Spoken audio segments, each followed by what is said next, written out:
Go further with the American Express Business Gold Card. Earn 3 times membership rewards points on flights and prepaid hotels when you book through AmexTravel.com. Whether your destination is a business conference or a client meeting, your purchases will help you earn more points for future trips. Experience more on your travels with Amex Business Gold. Terms apply. Learn more at americanexpress.com/business-gold. Amex Business Gold Card. Built for business by American Express. Honey, what are you listening to? Mom! Your teen might not share everything with you, but teens share everything with each other. And certain everyday behaviors, like sharing food, drinks, or kisses, could mean sharing bacteria that can cause meningococcal disease, known as meningitis. Although meningitis is uncommon, about 1 in 10 who develop it will die. Ask your teen's doctor about missing meningitis vaccinations. Learn more at meningitis.com. Vaccination may not protect all recipients. Sponsored by GSK.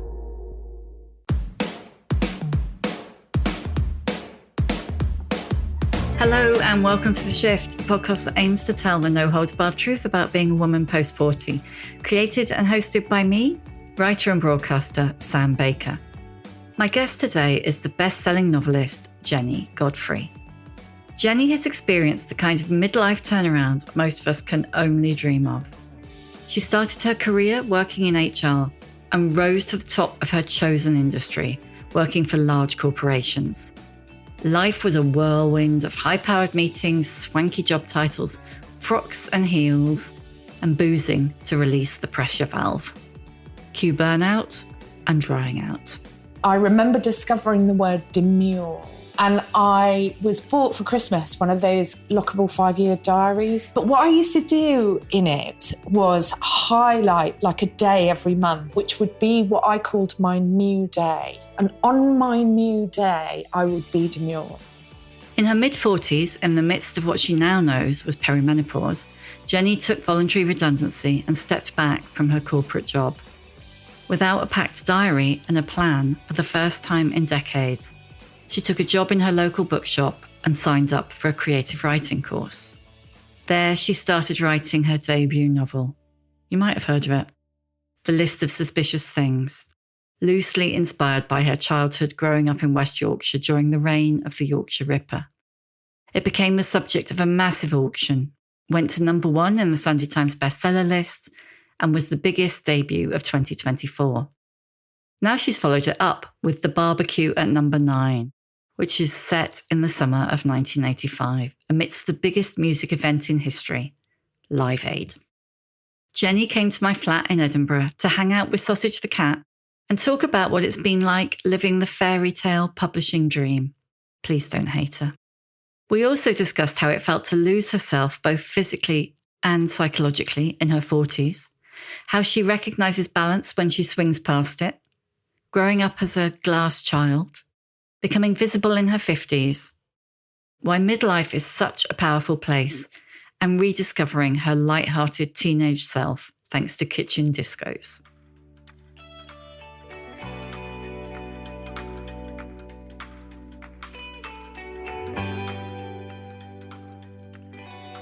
This is so nice. Yeah, no, this is a treat. This is a massive treat. I was a bit like, oh, the light in the week is the shift conversation. And are you staying here?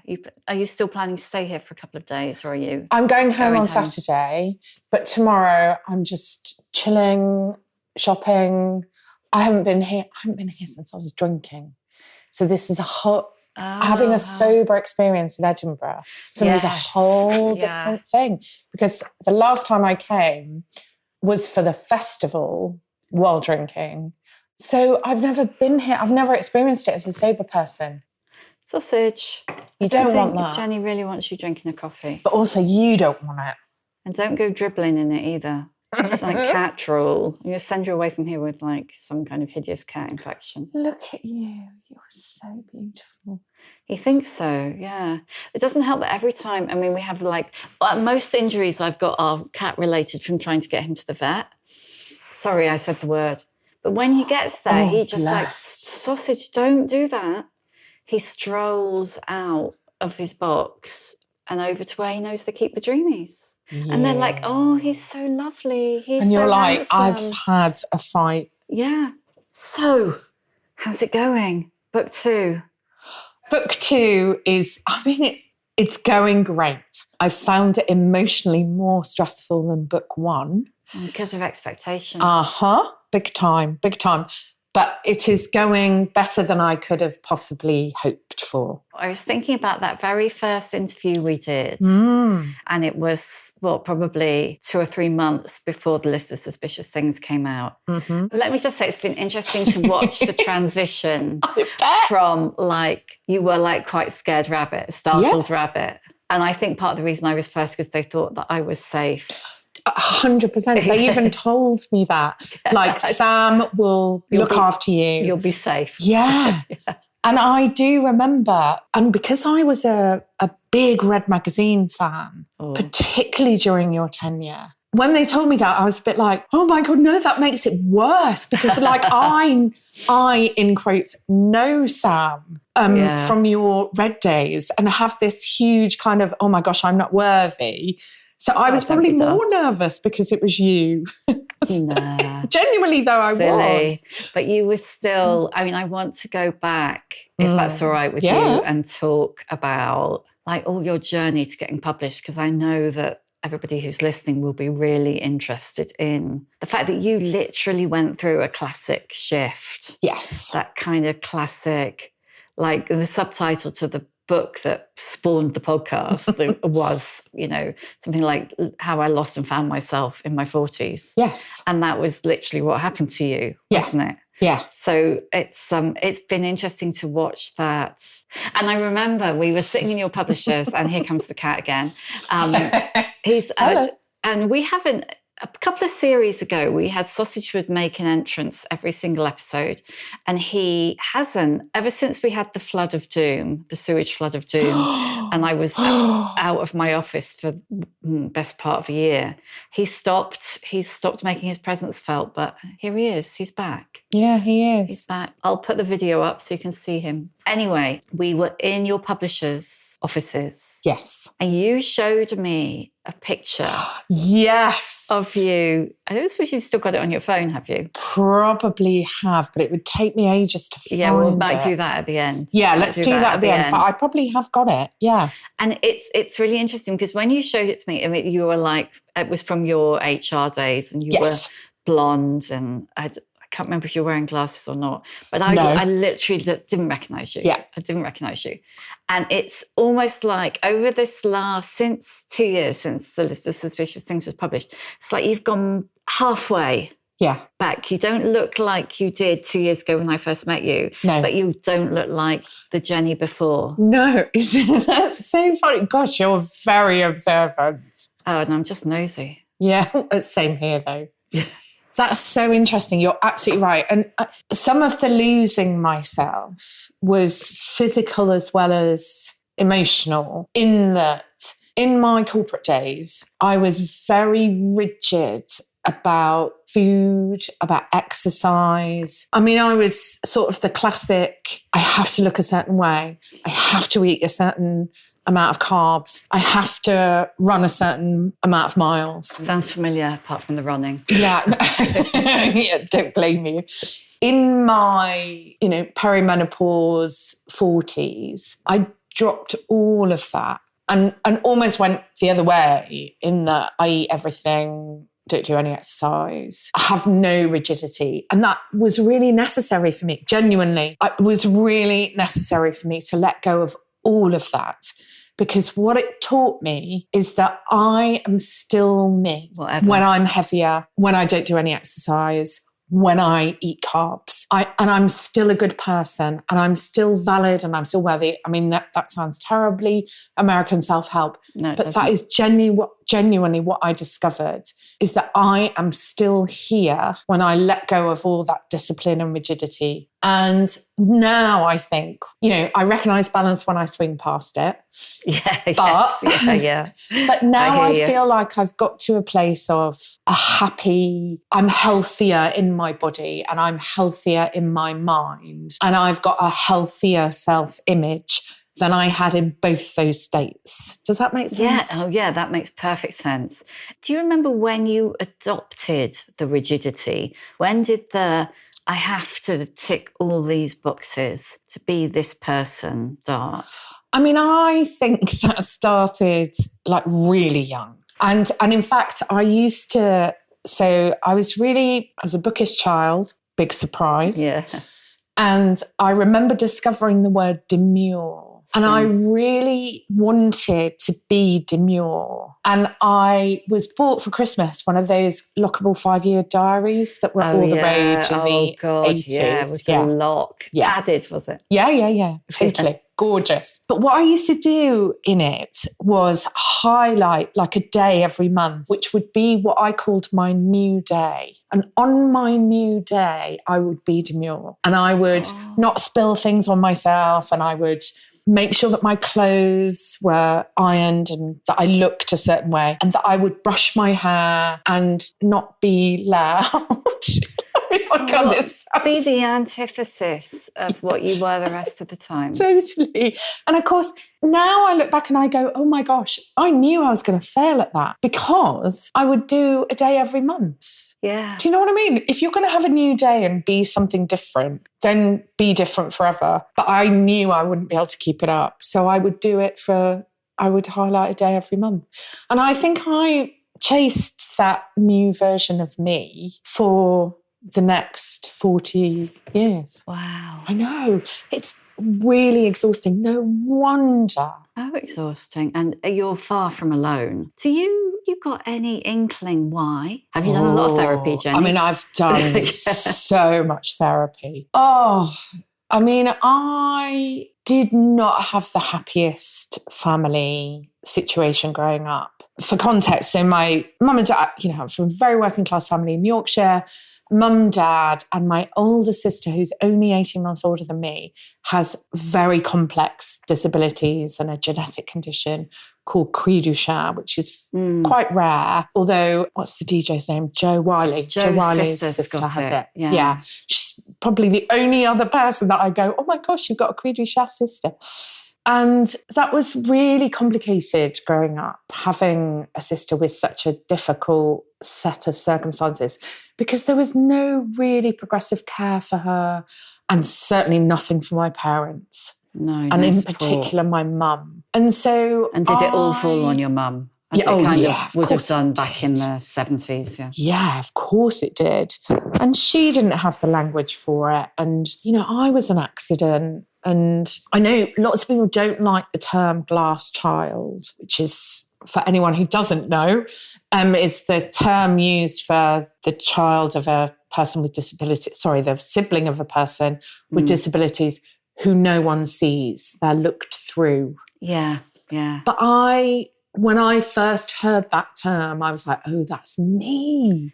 Yeah. Because I naturally am quite loud and boisterous and kind of make my presence felt. But when you have a family where all the attention is on someone else, you can't afford to do that. What you need to do is be quiet and not difficult and be good.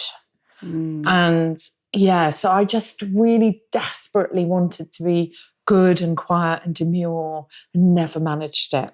I'm still not demure. No, well, I don't want to be demure anymore, thank God. You're wearing a demure dress, if that I helps. am wearing quite a demure dress today. Yes, you're very lady. It's only because I'm doing an event this evening. This is my... Oh, you haven't dressed up special for me, like? No. Had I been just meeting you, I would have been dressed in jeans. Glad to hear it. Yeah. So that then carried on into your teens and university and... Yeah. When did your new day go from one day a month to trying to live your entire life? I think that was probably in my late 20s, early 30s. So a while then? Yeah.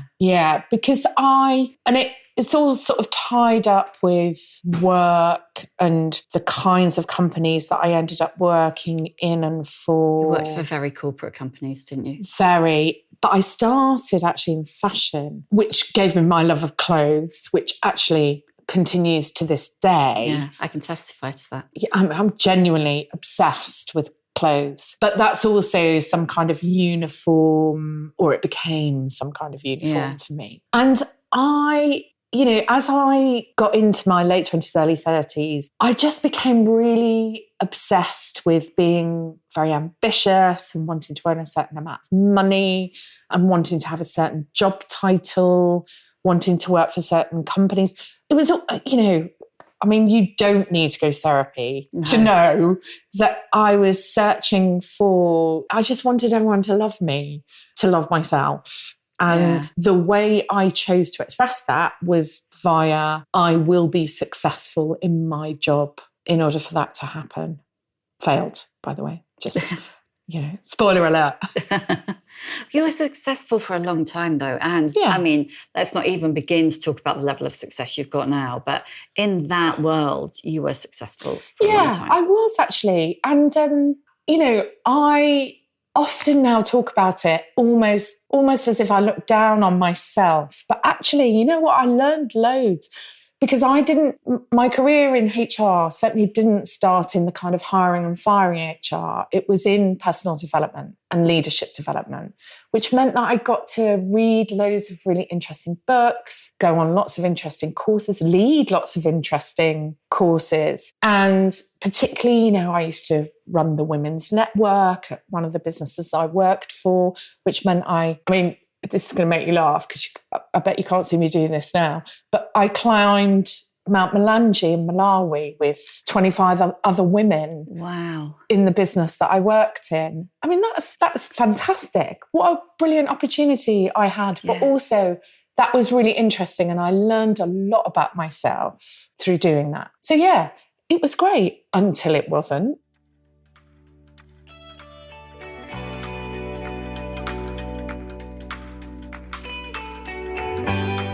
This episode of The Shift is sponsored by Shopify. When I think back to starting The Shift, I can hardly believe I did it. I knew nothing. What was I thinking? Was anyone going to listen? Not to mention the fact I had to figure it all out on my own. For a moment there, it was almost too overwhelming. But despite the 3 a.m. terrors, making the decision to go for it was one of the best things I ever did. And it really helps to have a partner like Shopify on side. Shopify is the commerce platform behind millions of businesses, from big names like Skims to startups like Upcircle, one of my favorite skincare brands. Its design studio has hundreds of ready-to-use templates to help you build a beautiful online store. And setup is super fast with their built-in tools that help edit product photos and captions. Plus, it's all in one place. Inventory, payments, analytics, campaigns. The whole thing just makes your life a lot easier. And if, like me, it's just you, Shopify will help you easily create email and social media campaigns to get the word out. And if you get stuck, Shopify's award-winning 24/7 customer support team are there to help you. It's time to turn those what-ifs into with Shopify today. Sign up for your £1 a month trial and start selling today at shopify.co.uk. Go to shopify.co.uk. That's shopify.co.uk.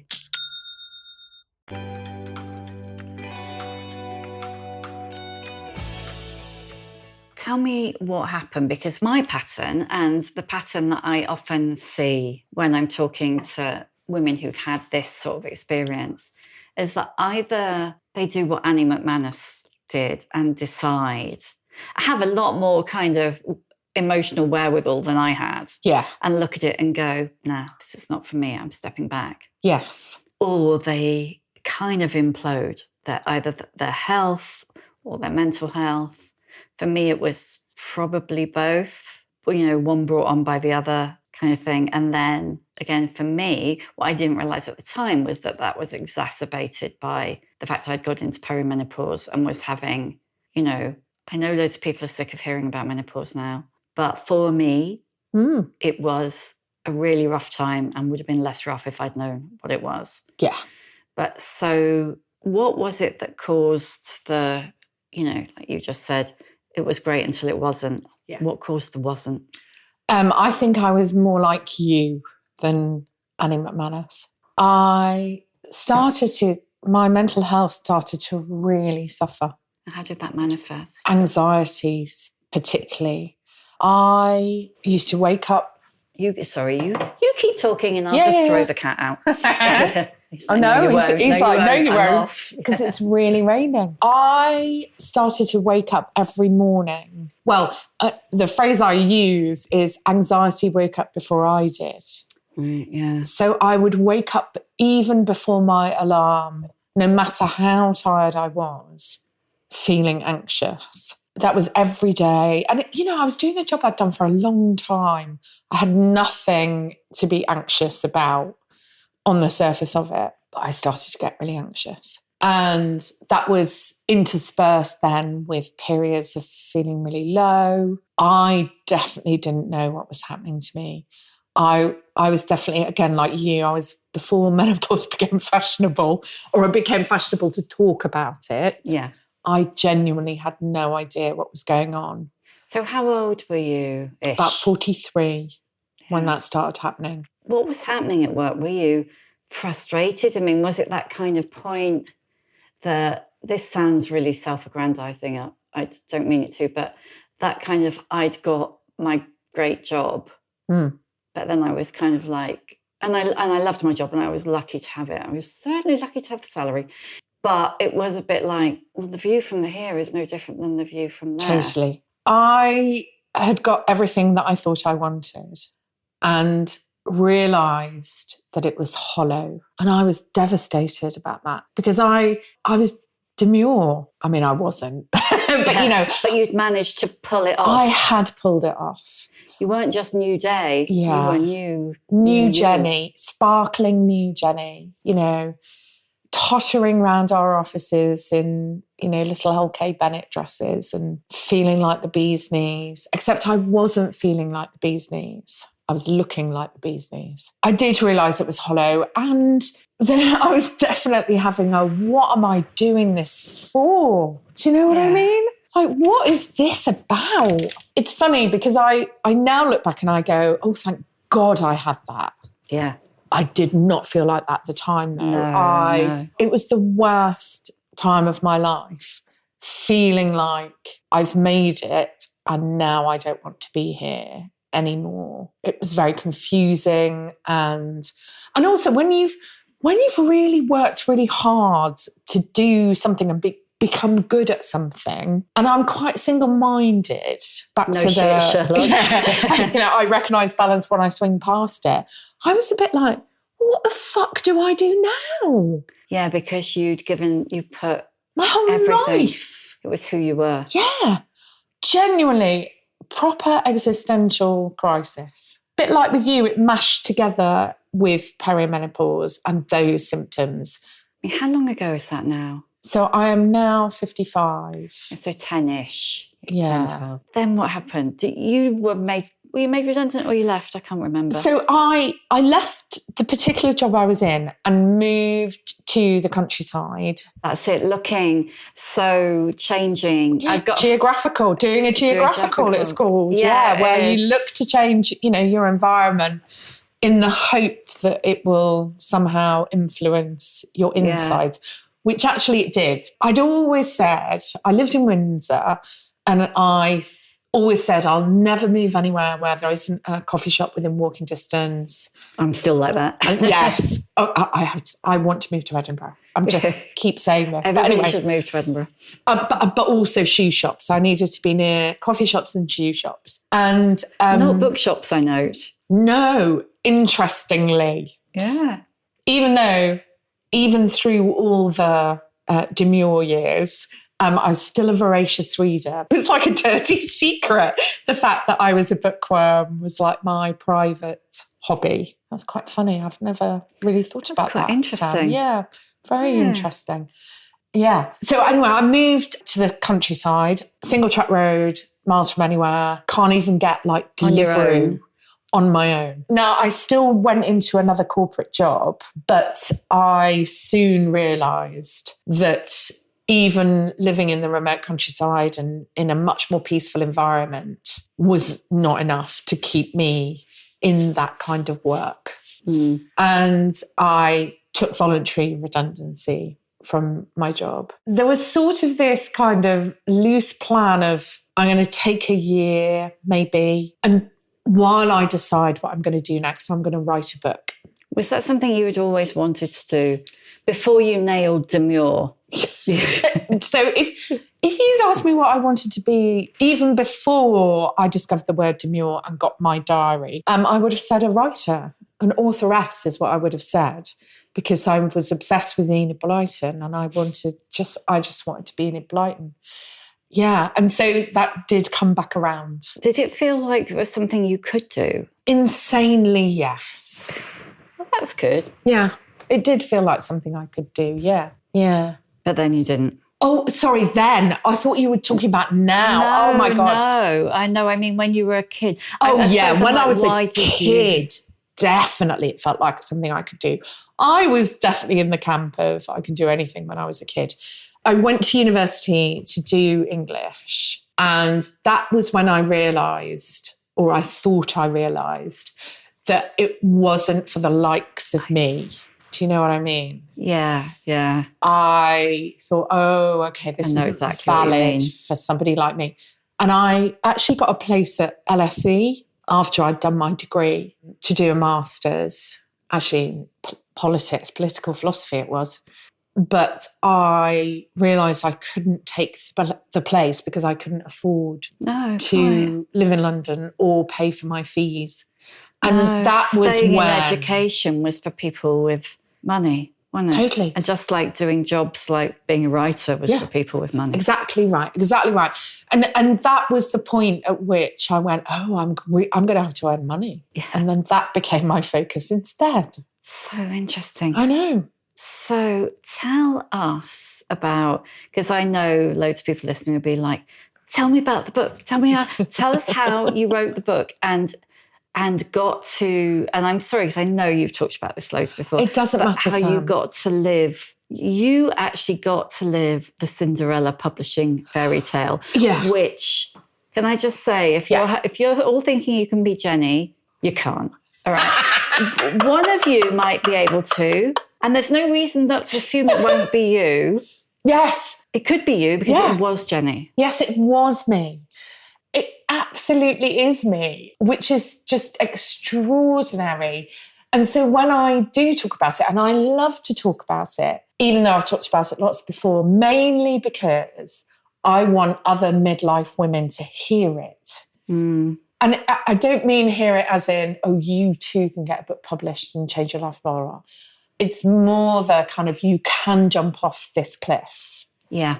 You can be someone or rediscover yourself. I genuinely do hate sounding like an American self-help guru, but midlife is a powerful, powerful place. And you can lean into that, because if you don't lean into that, then its power can become quite destructive, I think.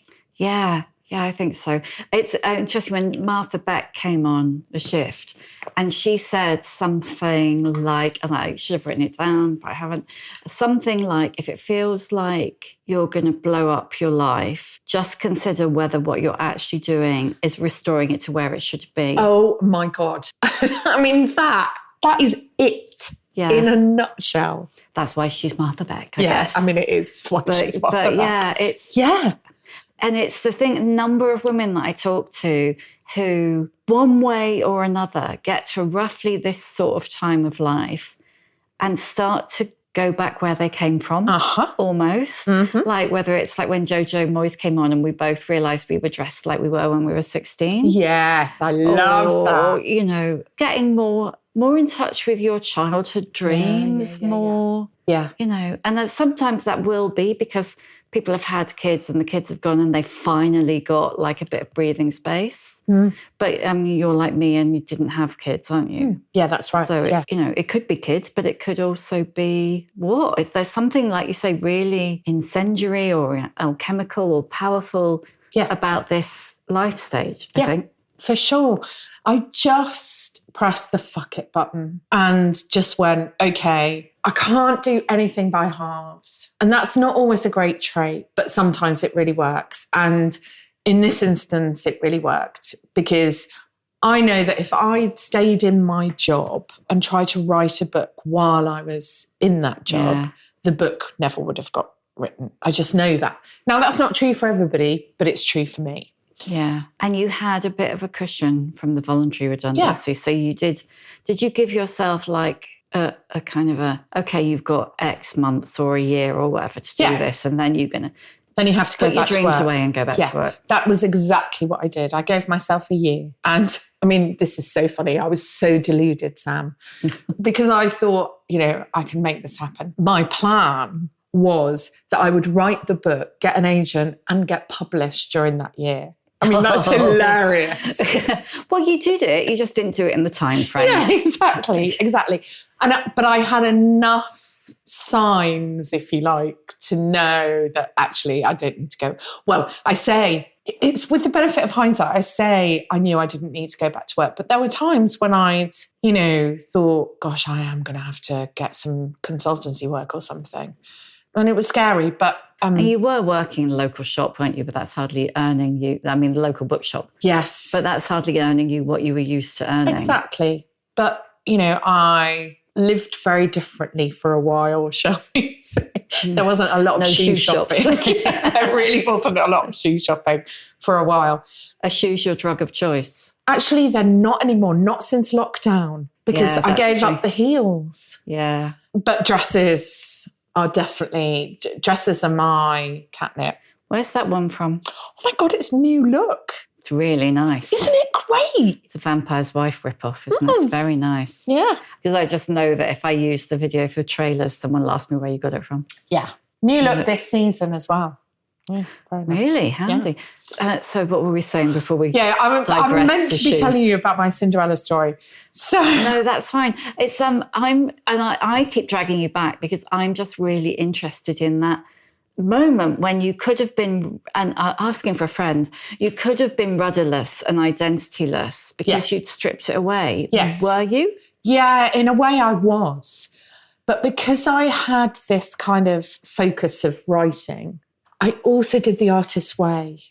Yeah, and some people hate it, and I get why they hate it. I think it helps that I'm an alcoholic in recovery, and the language and the models of recovery are very familiar to me. Yeah. So I understood Julia Cameron's perspective and her way of framing things. I found it completely transformative.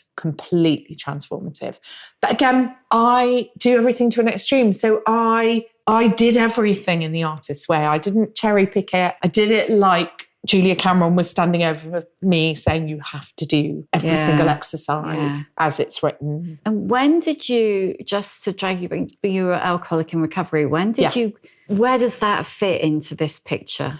Into the demure picture and the trying to control everything. So you were an alcoholic then, or you were in recovery then? So I got into recovery at age 37. Right. And when I think back now over those years of striving and being ambitious, it was like my release of the pressure valve was drinking. And did you literally get home, open the fridge? Yeah, big time. I used to do that as well. Very expensive white wine, a lot of champagne. I tried to dress it up. This is me having good taste. It wasn't a bottle of Thunderbird it under the wasn't, bed. No. Although by the end, I was wandering around the house with a glass of make-believe cranberry with vodka in it. Yeah. But and I think once I got sober and I didn't have the pressure valve of alcohol anymore, the release of the pressure valve, I mean, that's when the control thing actually became even more destructive in lots of ways. Yeah. And led me to where we are now. How have you tackled the control thing? Because it's I don't think I have. It's interesting, isn't it? Because I'm such a control freak. Such a control freak. And I'm better than I was, but you can't just turn it off. Can you just turn it off if you can? No, if you honestly, can, tell us, please. I wish I could say to you now, oh my God, I'm so relaxed about everything. And the trouble is now I'm working in an industry where there is very little that is in my control. Yeah. And that's horrible, isn't it? My God, am I having to really... I feel sometimes like the last couple of years, as well as being the best of my life have also been possibly the biggest learning experience from that perspective. Very emotionally tough, I think. Leaving aside that you've had this massive level of success, not that I'm trying to make you feel bad about it, and are now loaded compared to the rest of us. But I'm cackling because, yeah. No, I'm just trying to make her feel bad. Yeah. And I'm not at all jealous. But even whether you have a huge amount of success or not, like you just said, if you're a person who has spent a lot of time and effort controlling throughout your life, whether it's controlling other people, through people pleasing or whatever, being their boss or both, or whether it's controlling yourself through food, drink, whatever, working all the time. Because it's the only way to control time. Yeah. But this is a success or not, it's very, very emotionally destabilizing industry. Completely. You are at the mercy of so much. And I used to think it was a real cliche when people said the only thing you can control is the writing. Yeah, and your own reaction. And yeah. But, you know, that is true. You can't even always control the writing. No. I mean, genuinely, no. I think almost every day I have to learn to let go again. Every single day. And that's quite something, you know? But recognising it is the thing, isn't it? Yeah. I mean, I often think when I had some kind of behaviours that I had developed through my 20s, 30s and into my 40s, that were, I'm trying to say something without saying anything, that were a reaction to things. I still do them, but now I know that I do them. Oh, yeah. So even though I do it, I can say, but I know why I did that. Yeah. I know that I did it, which is crucial to recognise that you did it in the first place. Yeah. And I know why. Yeah. Doesn't mean I didn't do it. Yeah. But at least 2 out of 3 ain't bad. Yeah. One of the things I've been really working on lately is my obsession, like with the charts and with sales numbers. Have you gone back into that? Yeah. Spreadsheets. I'm obsessed with data, checking the podcast listening figures. I don't check them at all anymore, but I used to check them like 5-10 times a day. Yeah. The Substack. Yeah. I too, by the way, have managed to stop myself. So are you basically are you being like that classic good girl school swat, control freak kid who's like, now you're beating yourself up if you don't sell as many copies of The Barbecue at Number 9 as you did of List of Suspicious Things on any given day? Yeah. Oh my God. I know, it's exhausting. It's actually, although I say that, I am learning. That's why it's been emotionally more challenging with book 2 than book 1. So I didn't really know what was coming with book 1. Yeah. But with book 2... You didn't know what you didn't know, exactly, as they say. A bit of knowledge and I can be a nightmare. And so I am learning to let go of that. Have you been a controlling author? Yeah. I am a controlling author. Well, they still love you though, so you must be doing something right, or you must buy them a lot of chocolate. I mean, I do buy them a lot of chocolate, but also I am really open. Back to what you said about knowing it. So when I'm being mad, as I would sort of say, I will say to them, look, I know I'm being insane right now, but indulge me for a second. And they were rolling their eyes on the Zoom. Yeah. Or telling me I need therapy, which, you know, is true. I'm always in need of therapy. Have you had therapy? Yeah, loads and loads. And so I'm almost reluctant to get any more just because I feel like I end up telling the therapist, you know, kind of analysing and treating myself. I genuinely feel like I probably know myself pretty well now. And it's more of, I don't know, in a way, I feel like I'm glad I never stopped learning. As in, I'm glad I'm not perfect now. Because once you get to nirvana, surely it's all over. It's all downhill from there. And so I'm just a bit more accepting of the fact, I'm going to be crazy about that. Oh, well, it'll pass. And then I will sometimes notice when behaviours are particularly self-destructive, like the charts and the sales thing, and I will just stop it. And you managed to do that. Yeah. How do you do that? You live alone, don't you, still? Yeah. You don't have someone going, for God's sake, stop doing checking. that. Yeah. I do and I don't, in that. So I'm really good friends with Samuel Burr, who wrote Fellowship of Puzzle Makers. And we were published at the same time. And he and I are really good friends. Oh, you got your support group. Yeah. And we are like water cooler friends, in that he'll be writing in the day and I'll be writing in the day, and we'll voice note each other with some frequency, because he doesn't have that. He spots it in me when I'm going spiraling. Like, okay, you're spiraling. Yeah, and he'll say, step away, it's time. Step away from Goodreads, Jenny. Oh, no, I don't do that. You don't look at Oh, my God, I do not look at my reviews.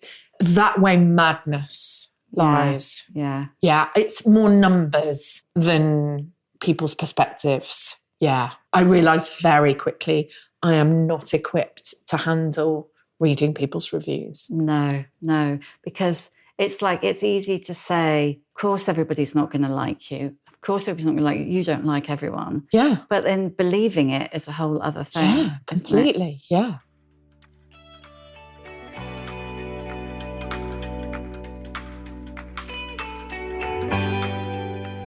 Go further with the American Express Business Gold Card. Earn 3 times membership rewards points on flights and prepaid hotels when you book through amextravel.com. Whether your destination is a business conference or a client meeting, your purchases will help you earn more points for future trips. Experience more on your travels with Amex Business Gold. Terms apply.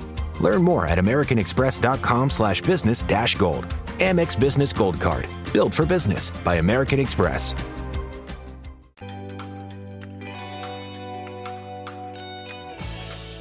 So actually, we're probably not going to talk about your Cinderella story. No, which is fun. But I am going to tell everybody listening that Jenny and I did talk about it extensively when Jenny came.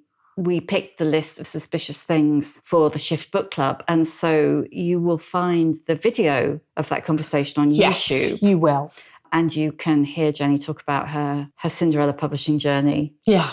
There. Yeah. And you can also read about it on my Substack. There's one particular piece. I'll find a link to it. Yes, so you can I'll put pop the link it in the show notes. Yeah. Which is basically, it's called But How? And it is basically how did it happen? Yeah. It's the nuts and bolts of how it happened. Yeah. And everything. So you are, what do you say you are, 55? 55, yeah. 55 now.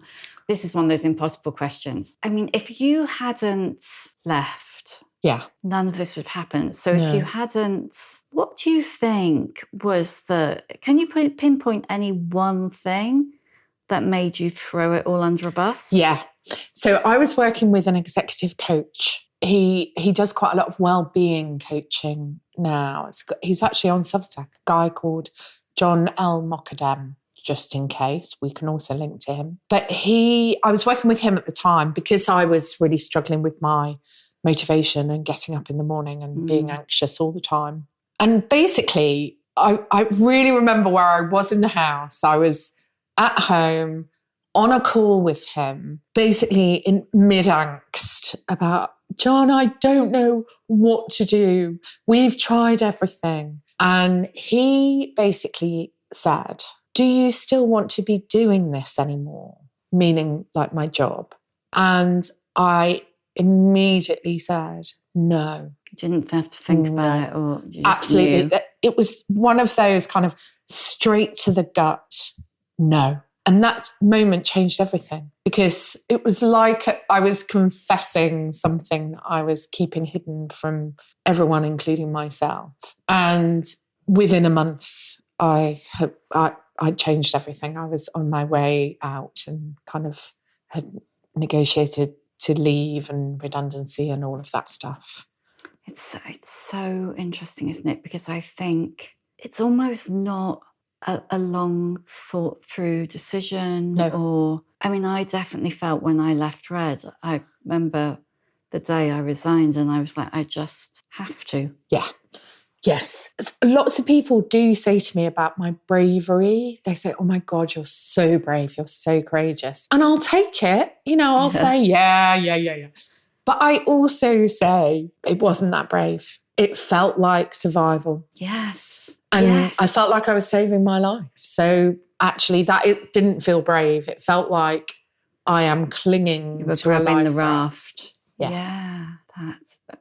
That is just, it's fascinating. And it's fascinating because it's exceptional and yet it's common. It comes up again. Yeah. And again, and it might be leaving a relationship rather than a job or be anything, but it's so fascinating that and similarly as well, you see, I mean, I was talking to somebody yesterday for a different episode of the podcast, and she was talking about rediscovering music at 50. Oh my God, I'm going through a renaissance of music.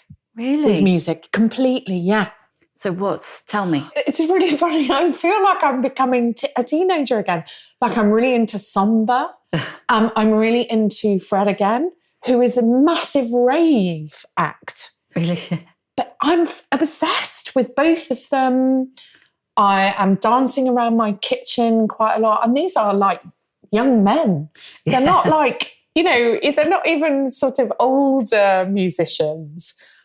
But I feel like I'm sort of rediscovering the expression of music, but also my own fun and lightheartedness. Yes. Yeah, I don't know. Music is particularly like that for me. Like I'm seeing it as a really good and healthy sign that I'm massively back into music again. And music was very much growing up my life as much as books were. So I was in a band. I don't mean a pop band.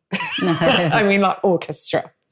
And I sang in a national choir. I was, in lots of ways, when I was a teenager, music was more my love than books. Yeah. So the fact I'm rediscovering it now, this thing you said about you and Jojo Moyes and being dressed like you were as teenagers, that rediscovery of music to me just says, oh my gosh, it's not that I'm going back. It's I'm rediscovering that part of myself. And that part of myself is lighthearted. Yeah, it's like you're allowed to have fun. Yeah. It's, I was thinking I listened to the audiobook of Barbecue. Which has obviously so much music in it. Yeah, the book has. That's why I was going to say is that it's set, Barbecue at Number 9 is set on the Band Aid Day, so July 1985. And it's, how many times did you watch that concert to write the book? Oh my God. How sick of it are you? I'm so sick of it. And at the same time, so in love with it. Because music mattered so much to us as teenagers. Culture then was a bit more of a monoculture, so everyone knew those bands. Everyone was into Nick Kershaw. Big time. Or not obviously not me. I was much too cool, but I was Human League. I pretended to be too cool. Yeah, but I wasn't too cool at all. God, no. And so I've watched it many, many, many times. I'll bet you have. I was thinking that it's the way it's structured is by the hour through and which bands were playing at certain times. So Sade, Howard Jones, and then like the big boys. Spandau Ballet being too hot in there. Yeah. I love that. Oh my God. So that's the difference between watching the Live Aid concert as a teenager and watching it as a middle-aged woman. All I could think... He must be boiling in that coat. They must be boiling in that coat. So there's Mitch Ure is wearing a leather trench coat. Oh, he was so hardcore about his Vienna look, wasn't he? So funny. I'm sorry if you don't know what the hell we're talking about. We're too young or too old. Yeah. I mean, just all you need to know or all you need to do is watch the Queen performance. It's the best live performance of all time. I take no arguments around it. Live Aid forms the backdrop to the novel, but the only time they all stop and watch is when Freddie Mercury takes the stage, because that's what happened on that day. Yeah. We all stopped to watch. And I won't spoiler, but the thing that happens and the thing that one of the neighbours says, literally, that could have been my dad. Yes. Could have been your dad, probably. Could have been Yes. any of our dads. You absolutely captured that. Well, just as you did in the list of suspicious things, and I'm not blowing smoke up your ass, you so brilliantly captured that kind of late 70s moment being a little kid. Yes. in Thank your, you. no, you absolutely did. And you really have, like, at that day, Yes. and it was really hot, wasn't it? It was really... It was a really hot day. And, you know, poor old Tony Hadley sweating in his new romantic gear, although they'd kind of moved on. They were a bit, what did you call them? We've digressed, obviously. What did you call that look when they were all a bit suity, weren't they? He was very suity. New romantic. Yeah, but he was a bit like more suity. Yeah, but there is a word. You're right. I don't know what it is. Somebody can message me if you know. Yeah. Before I ask you the questions that I always ask, Yes. which I am sure you have swatted up on because you're that girl. Well, ish. I'm actually going to slightly cheat on one of them, but carry on. You can slightly cheat. I want to just ask you about that whole visibility, invisibility, midlife women chestnut, because you have become like incredibly successful in a much more visible way. Yep. In your early mid-50s. Yeah. What's that been like? A real mixture of things and a real mixture of feelings. And it's really funny, I was talking about this at the event I did last night, where I was like, look, this is the best thing that's ever happened to me. It's the most exciting thing that's ever happened to me, the whole success as a writer. I am leaning into that shit. Yeah. And I have no shame around it.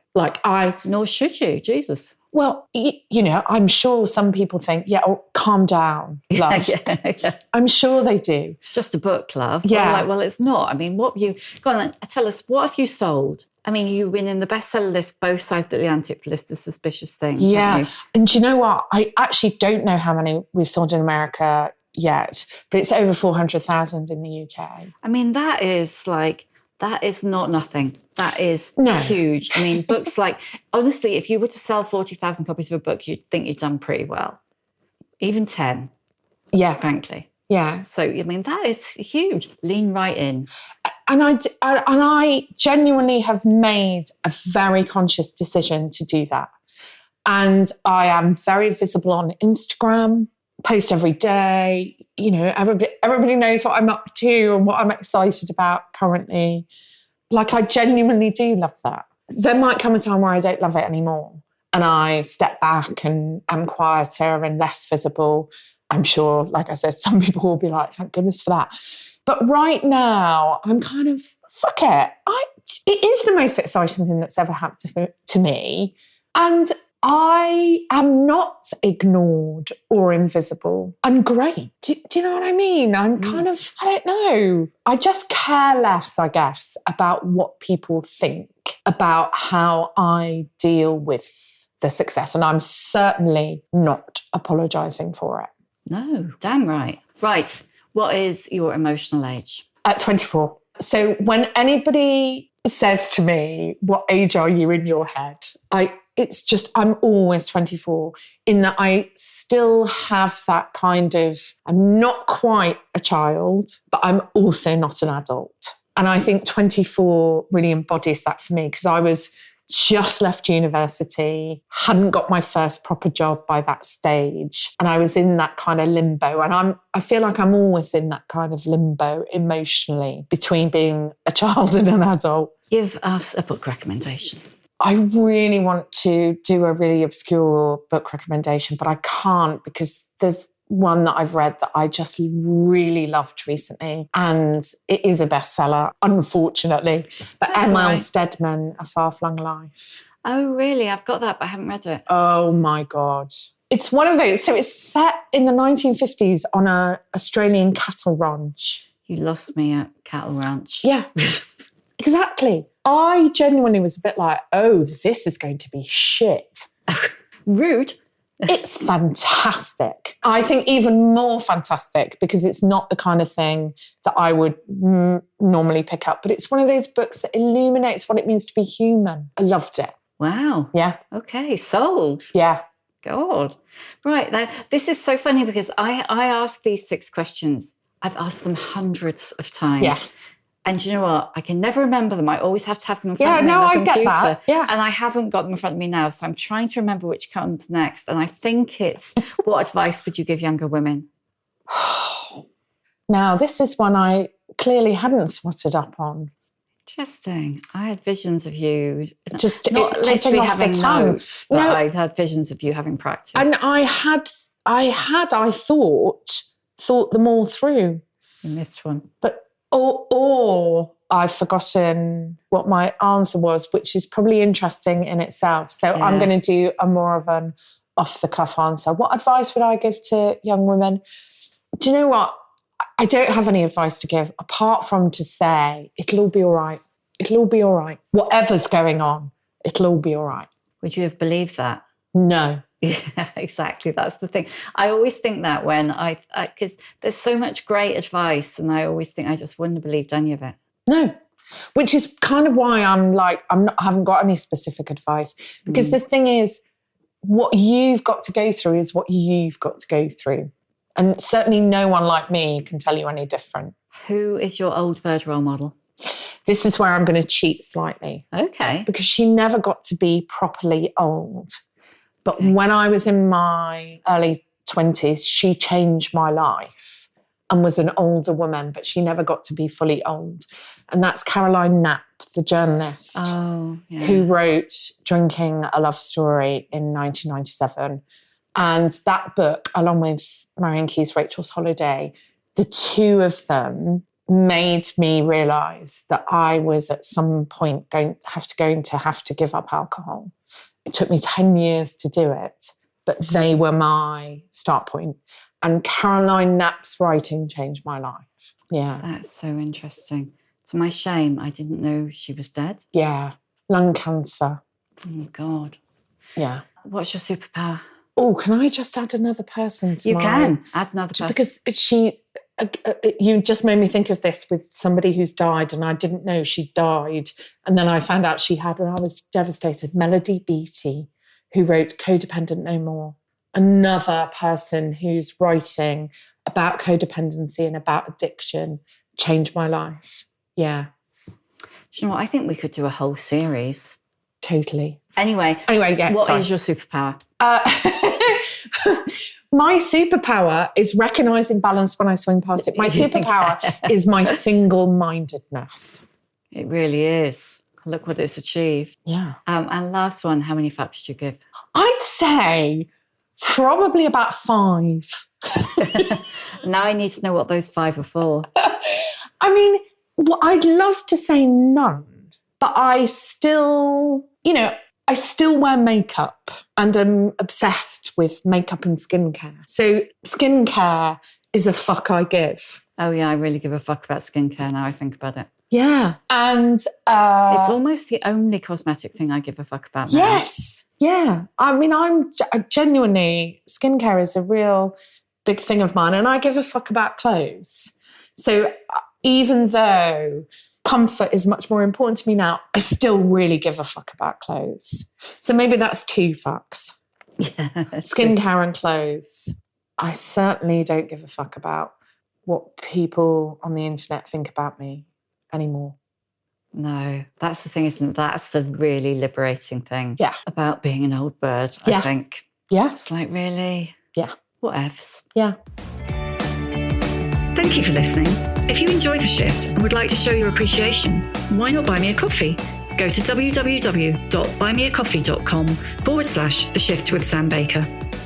You can hear a new episode of The Shift every Tuesday, wherever you get your podcasts. And if you like what you hear, please do rate, review, follow, tell your friends, because it really does help other people find us. And if you'd like to know more about my own experience of shifting, my book, The Shift, How I Lost and Found Myself After 40, and you can too, is out now in paperback.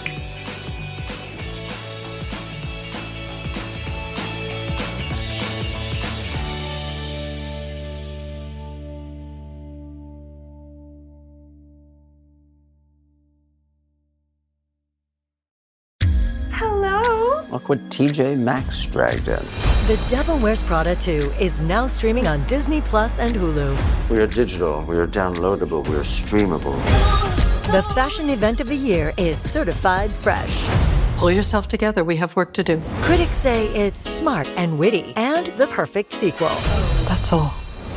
Get runway ready for The Devil Wears Prada 2 on Disney Plus and Hulu. Rated PG-13.